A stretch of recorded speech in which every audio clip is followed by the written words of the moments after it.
Reiner.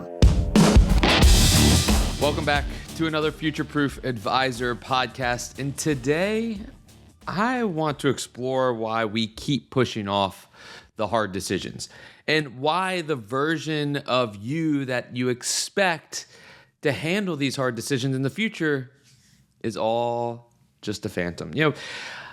There's this box that has been sitting in my closet for a while. I go to a functional med doctor, and I went to him last year in the summer, and with functional med I see him every quarter basically, and we do all these different tests. I'm just neurotic, and that's just the way it is. I have this desire and pursuit of perfection, knowing that I won't reach it, but a desire, and I like the journey towards it, and the functional med allows me to do that. And so we do all these different tests, and he gave me this test, and let's just say that it was a test I was not looking forward to doing. And I had it sitting on like where my sink is in my bathroom for a while. And my cleaning people were eventually like, "Are you ever going to do this?" And they moved it to another area. And then I eventually just put it into the closet. And I went and saw my doctor the next quarter. He's like, "Did you take the test?" And I was like, "No." And I was like, "I need to do it, but I haven't wanted to do it," etc. And it stayed in my closet. And eventually, I was like, "I need to take it." And so I was like, "I'm going to do it next week." And then it would come next week, and I would come, and it would come, and I would be like, "No, I'm not going to do it." And I was like, "Well, maybe I'll do it tomorrow. Like tomorrow will be a better day to do it." And then the next day, it wasn't a better day. And then I'd keep doing that. And it kept sitting in my closet. And I always said I needed to do that test. But the thing is that it was always going to disrupt my routine. And the thing, I always thought that I would have more of an appetite, more of an ability, more time, that my routine would be okay to be disrupted the next week. But it wasn't. It was the same thing, same challenges, same reason I didn't want to do the test, just at a new time. And I realized at that point that I do that a lot. I think we all do. We're all human. And I think that's something that we all do in this industry. Think about like those technology transitions, like having to move from one CRM to another. We keep pushing off. We'll do it next quarter. We'll do it next year. And you think about even more relevant to now in this time period, it's like AI. I'll deal with AI later. It's not going to impact me today. I'll deal with it when I have more time. I'll learn it when I have more time. I'll build my agents when I have more time. Next quarter, I'll have more time. This quarter's just busy because it's tax season or it's end of year. And so I'll get to it the next quarter. But then there's something else always in that next quarter, and we don't get to it. We keep pushing these things off, thinking that our future self, as Hal Hershfield talks about it, our future self will be able to handle it better than our present self will. And that is the challenge. That is just human nature. It doesn't make us good or bad, lazy or not. It just is human nature. And the thing that I feel is so important, what I want to talk about today, is understanding why we do it. Because awareness helps us avoid some tendencies that we have. It doesn't mean that we will eliminate them. It just allows us to be aware of them so that we then can put in processes and mental models and frameworks and just mental self-awareness to help us overcome them more often than maybe not. The future you is really, we have to just remember this, is really just you with less time and more urgent problems. That's what it is. And we have to remember that. And so let's remember that as we talk through this today as a podcast. And I'm talking with you because I am so challenged by this. And I found this research to be helpful. And it was actually this research, which I'll talk about later, that spurred me to finally take that test. This research helped me overcome it because it gave me that self-awareness and it gave me the understanding of what I needed to do.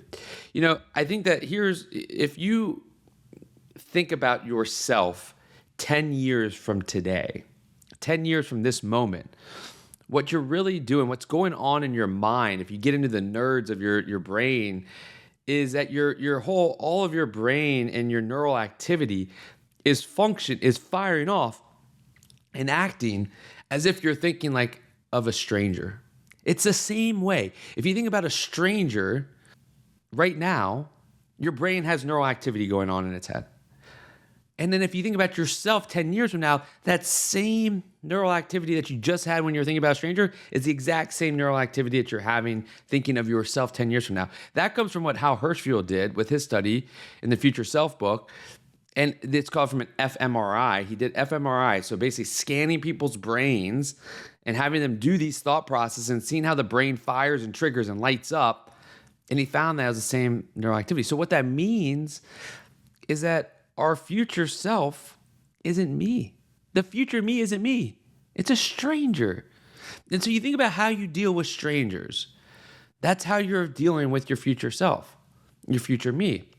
So you push off conversations, you push off things because it's easier to push it off to a stranger. If I don't know the person, I don't really have a sense of like guilt or like I feel bad or I know that person and I don't want to do that to them, right? Like all that type of stuff. Those things going on. Or I know that they're busy, so I'm not going to deal with that. I'm not going to push that off to them. If it's a stranger, if I were to say, hey, I need to do X, Y, and Z, and I can push it off to someone without knowing that person, I'm going to push that off all the time. Because it's not my problem, now it's their problem. I'm shifting the problem to someone else.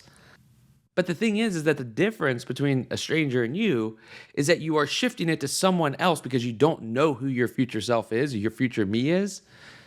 But the reality is, or the difference is that you are going to have to be that future me at that period of time. And you're going to have to deal with that situation.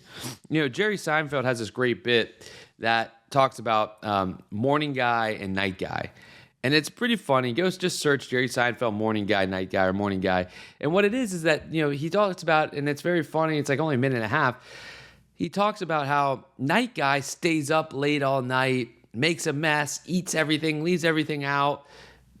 And he just leaves the issue and the problem to morning guy. Morning guy wakes up tired, exhausted, pissed off at night guy, has to clean up the mess of night guy. But the morning guy or the night guy, it's not his problem. It's morning guy's problem. And then morning guy gets upset. What we are doing with our future selves is we're basically saying, hey, I'm night guy today. I'm going to give it to morning guy tomorrow. The problem is that you're both night guy and morning guy.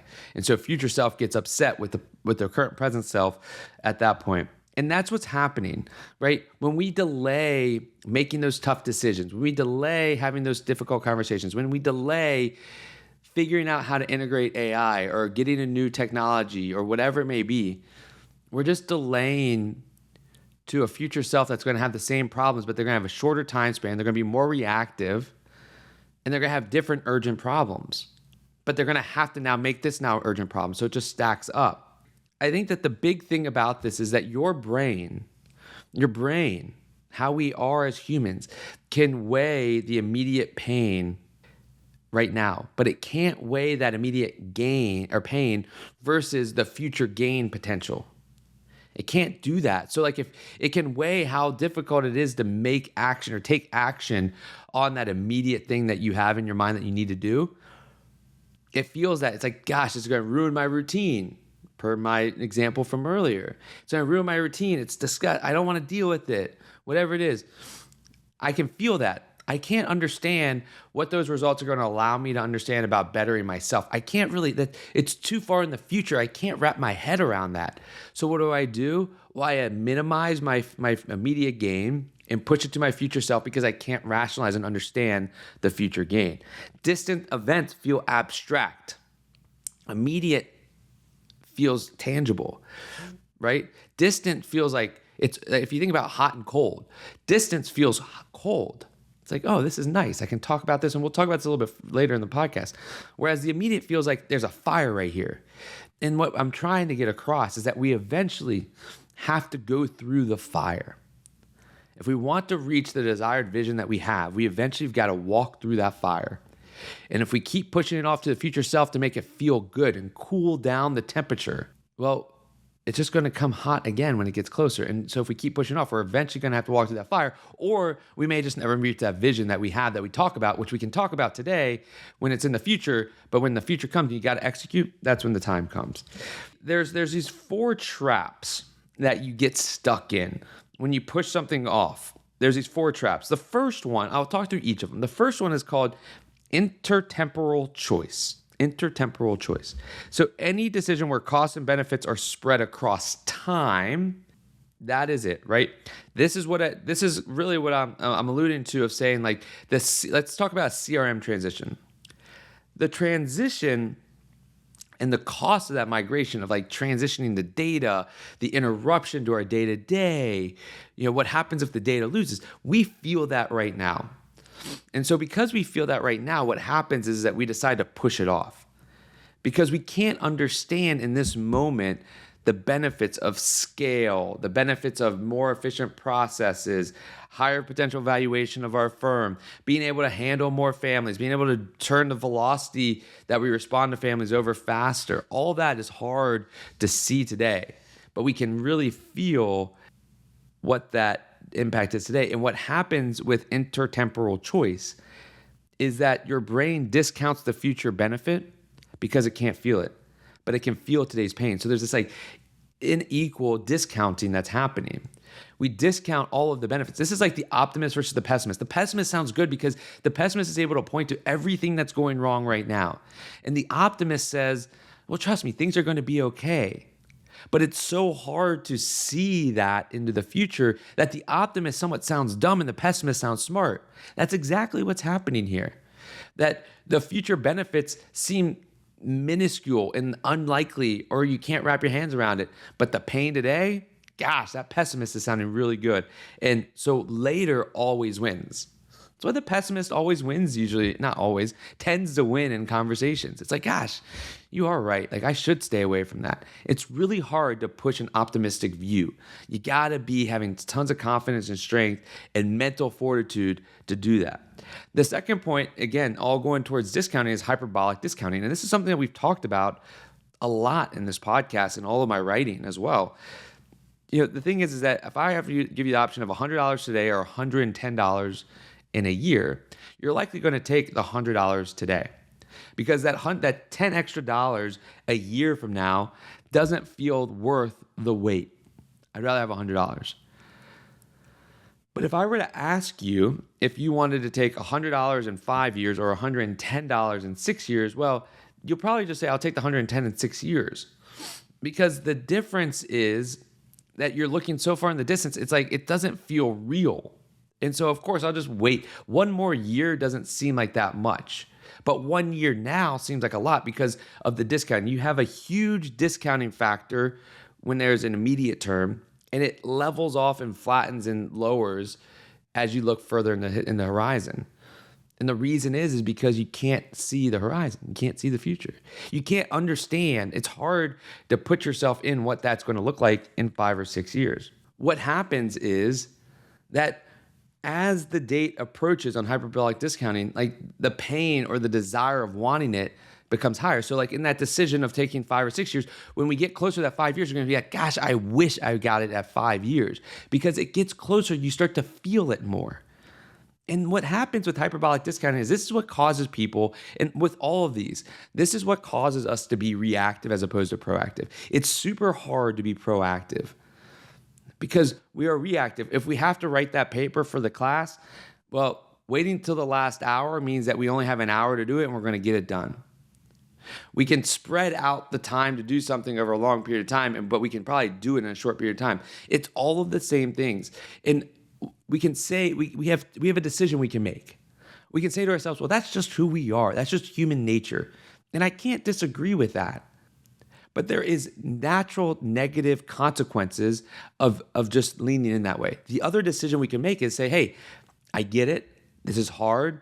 I now understand what's going on in my brain, and I'm going to make a decision knowing that what my brain is telling me is not what's going to be reality, and I'm going to overcome that. And that's the people that are able to push through and see their vision. And I think that those are the people, and if you think about it as a firm, as a FutureProof advisor, those are the people that are able to be more proactive, deliver more value, go deeper with their families. Because what happens is for everything you push off, it stacks up. It stacks up. And as more and more stacks up, it becomes harder for you to do and pivot more. You now got you're like a boat with all of these cargo things on your boat, and you're so high that if you turn just a little bit, they're all falling over. And if you're proactive, that stays flat. You can turn, you can be nimble, you can move, and you need that in a time when things are moving really rapidly. All right, the third one is resource slack theory. Resource slack theory is just simply the idea that we think we're going to have more time in the future than we do today. I'll have more time. The example I always think about is like in the wintertime. The wintertime when it gets dark early, it's cold outside, we're not traveling a lot, we're not going outside a lot. I feel like I don't have the energy because there's not as much sun. And so I do all these things and I build up all these activities. Like, so maybe I get into this routine of like reading every night, right early, or, doing more work at night, and I build in this routine, and then I build my mental model saying that, all right, well now for this whole year, I'm going to be able to read X number of books because I'm making my goals in the winter, and I know I feel like I can do that. But what I can't realize is that like when spring comes, it's beautiful outside. I want to be outside all the time. I have energy and my mind changes in terms of like creativity and everything of that nature. And we're traveling a lot more. And then there's summer and like the ability to doing things at night or the weekends. Like usually it's the weekend things. Like, on the weekends I'll do this. I'm not going out as much or whatever. But then spring comes, I'm going out more. We're outside more. I don't have that same ability. I can't work as much on the weekends as I could in the winter. But I built this mental model that I could. So I committed to all these things. And that's the same thing. We think that we'll have all this time. But then in the reality is that we don't. Things change. We can't predict the future. All we can do is control the now. And so if we can control the now and we have time in the now, then do it in the now. Yes, it'll be hard, but do it in the now because in the future, you never know what new things are going to come up. That's resource slack theory. The final is construal level theory. This is that idea that I talked about. Distant events feel very cool, abstract, right? Cool temperature-wise. Like I can talk about them. I vision about them. These are the fun things. Like, oh, it'd be so cool to do this. Like the freedom, the wealth, the impact it's going to make. And you're able to talk about it. And then the time comes when you have to act. That is near events. They're concrete. They're hot. Now you know it's like, wow, I got to actually do this right now. It becomes hot temperature-wise. Right? When you think about all that you're going to have to do, like set up an LLC, set up a website, now start closing business, all of that. I fall into this trap all the time where I have this idea in the leadership team and I have it. It's like abstract. It's like far in the distance. And then it comes up and they're like, all right, let's do it. You're like, oh gosh. Like, ooh, now I got to like execute on this. Like, man, it was so much more fun. And now I'm like, oh, look at all these things that I have to be done to do that. Right? Understanding that allows for us to plan. What can we do today to help that future self?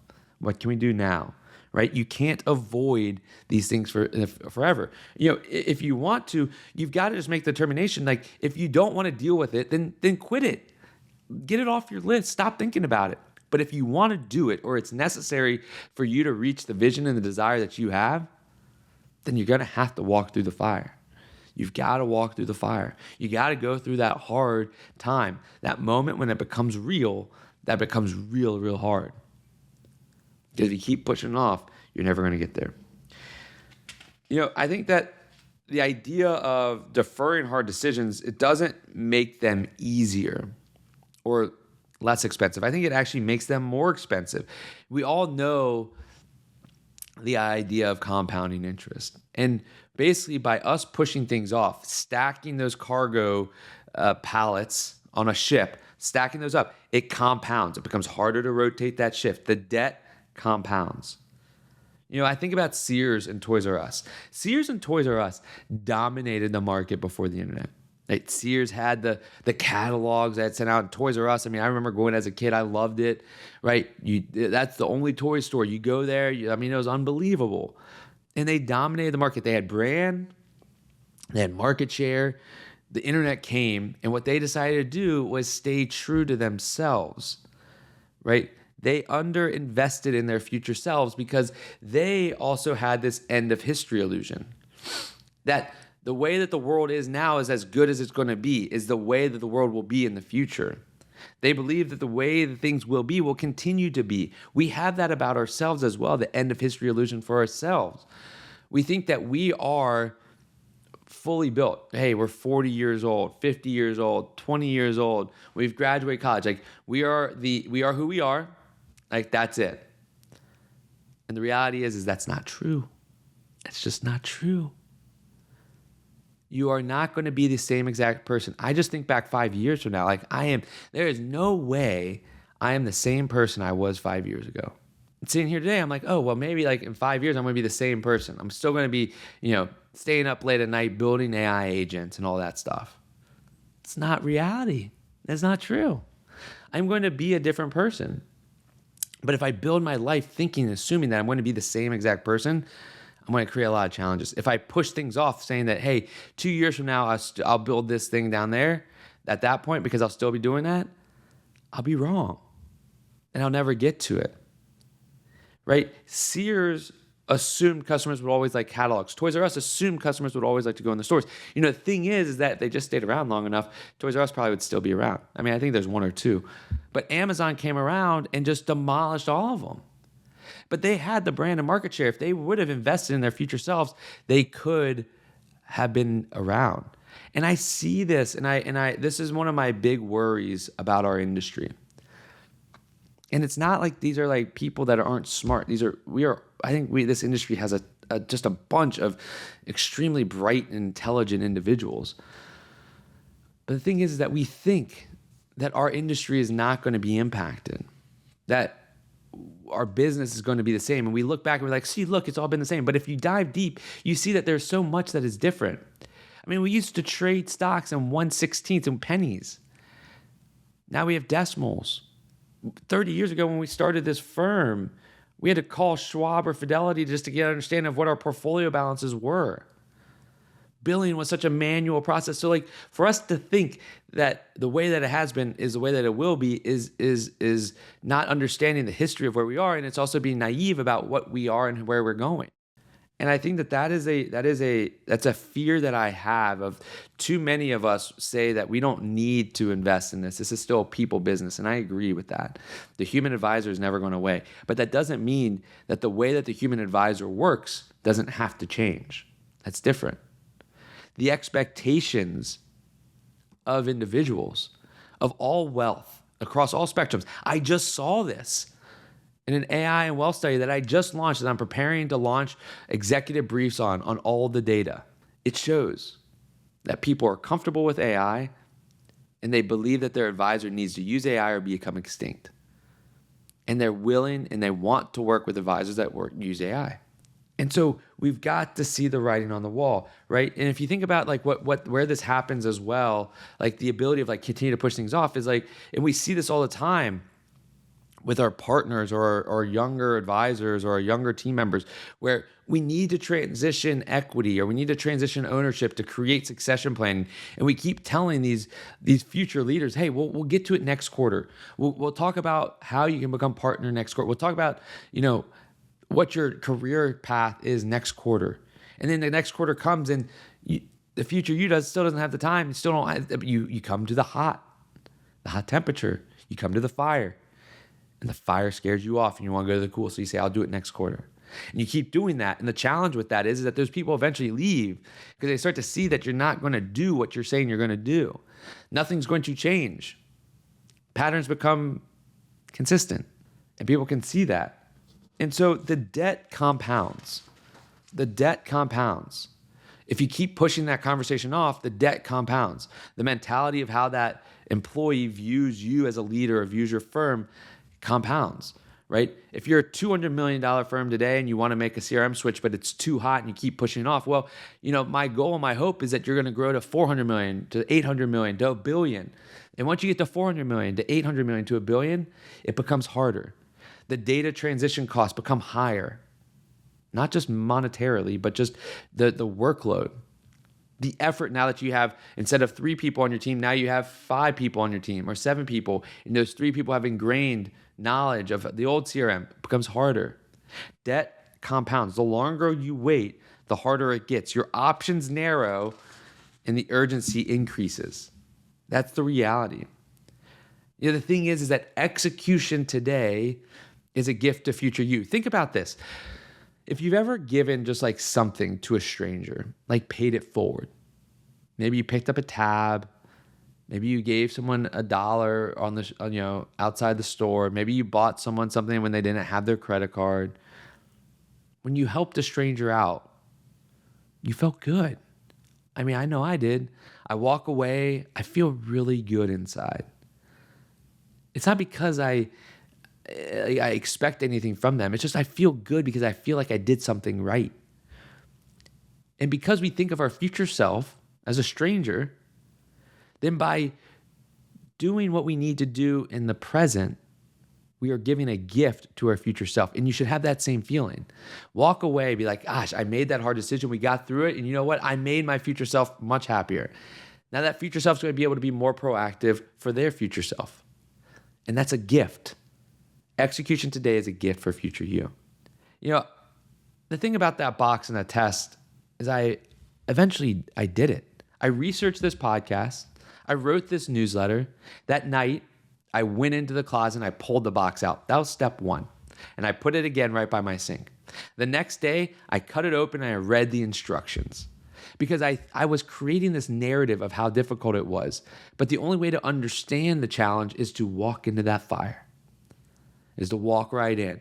And so I walked right in and I realized that it was a little bit different than what I was assuming. But because of this, I was aware, I knew that I would never get to it again. And so I set a date and I said, I'm just going to do it. And you know what happened? That day that I set, even in my mind, I said, gosh, I'm not going to do it now. I'm not doing it now. But you know, I said to myself, I've got to do it now because I know I'm going to push it off. I had the box out. The box was open. I had activated the test. I created but I made small steps. And so I did the test. And it wasn't great. It was annoying. But you know what I felt when I was done? I dropped it off to ship it out. A sense of relief, free. I was free. This burden, I didn't realize how much it was like a burden. Like it's such a small thing, but it was just like weighing on me. Like you keep delaying it. And I felt this freedom and this burden. And it's the same. We all have these things. We all have these boxes that we just keep and we put them away in our closets. We hide them behind pillows and other stuff. And we know they're there. And we know we need to do something with them. But we just say we'll do it again another day. And, you know, I think that the thing is like we have to ask ourselves, what is in that box? And is what in that box something that we really need to do, we want to do, we should do? And if the answer to that is yes, then we've got to realize and figure out what is that first step. Let's go get that box, dust it off, and put it by our sink. That's step one. One small step every day. The next day, let's open that box and just review what's in there. The next day, do something small. And eventually, you will creep into that fire. The heat, you'll start getting used to it, and you'll walk through and you'll look back and you'll get through that fire.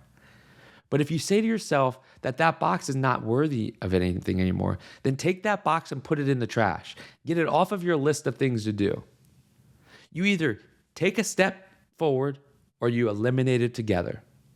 Don't say you're going to get to it the next quarter. Take those boxes, start taking them off of that ship. Because the more you take them off the ship, the easier you're going to be able to navigate. I'm just saying, I know it. This industry is evolving and changing because of a lot of things happening on the outside. I spent a whole week at NVIDIA GTC's conference, NVIDIA's annual conference. And what's happening in this world is beyond our imagination. Will it all happen? No. But it's not going to be none of it's going to happen. It's not going to be all of it. It's going to be somewhere in the middle. And the middle is a lot more than what we know today.